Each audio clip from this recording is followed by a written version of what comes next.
with 8 cameras strategically placed around the pitch to capture every movement of every player. ProZone version 3 is the latest software development from the Leeds-based company who have revolutionised football analysis.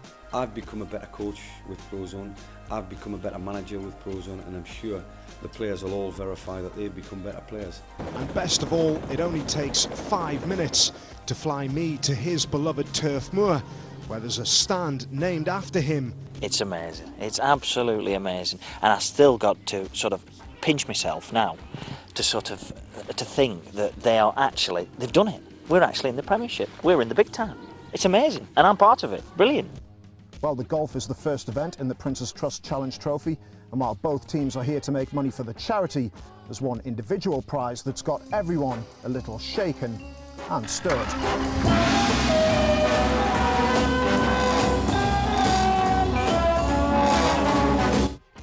People always ask, have you played with Tiger and have you played in the Masters? You know, I mean, like I say, I did play with Tiger in China a couple of years ago, which was a huge thrill. And like I say, finally this is going to be the second of the two that I'm going to get to, you know, a lifelong ambition to get to play in the Masters, which will be fantastic. The first balls out of the bag set up a mouth-watering tie that has the whole city talking. I couldn't believe it now with the first 2 balls out. It was unlucky, to be honest with you, but our away from home, we'll be all right over there twice in a week, so hopefully things will be good, yeah. Ahead of the Beijing Olympics, Frankie Gavin was a dead cert for gold. The Brummie boxer was crowned England's first amateur world champion in 2007, and he was expected to triumph again in China. But he couldn't make the 60-kilo weight limit and was sent home a day before the Olympics even began. With his natural charm and laid-back personality, once you've spent any time with David Hay, it comes as no surprise that he chose the peace and tranquility of northern Cyprus as a training base rather than London. But the heavyweight contender says that this just provides the calm before the inevitable storm of his fight on June 20th in Gelsenkirchen. Even when you're training, it is calm. You know there's something brewing, you know there's a storm coming.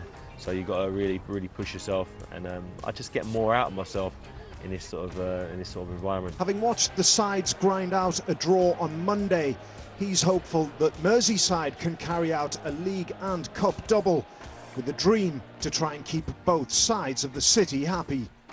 In an ideal world, I would want Liverpool to win the league and Everton to win the FA Cup.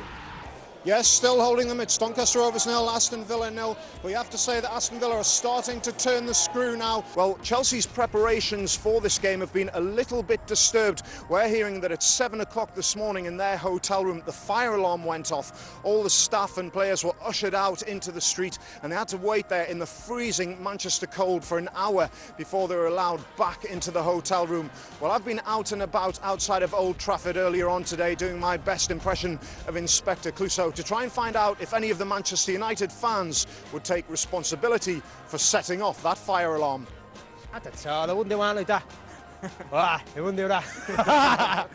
Good afternoon to you, Ashley. Well, the atmosphere's starting to build here. You'll probably get a little bit of the music. Stan Collymore joins me now. And Stan, you think that Aston Villa will be as close as it can be to full strength today? Yeah, obviously they're missing Ashley Young. He's suspended, having been sent off last weekend against Sunderland. Martin Lowson, unfortunately, is out for a couple of months. So 2 key players for Villa missing.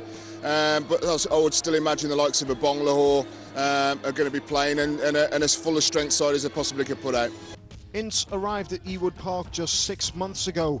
And this is what Chairman John Williams had to say to me on the day he arrived.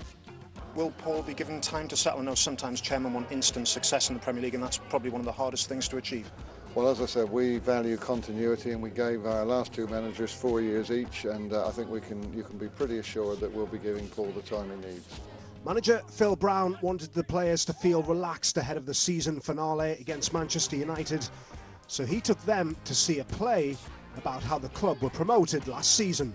We went to the Hull Trucks last night. We went to the theatre, the Hull Truck Theatre, and we listened to a play about a city supporter, confessions of a city supporter, and it was fantastic to listen to from my point of view. Windass spent the majority of last season on loan. He maintains he didn't fall out with Hull City boss Phil Brown, and the fact that the club have awarded him a benefit game at the KC Stadium seems to support that. No, we never had any spats, me and Phil. Never. We had discussions, and I'm a passionate man, and and I wanted to play.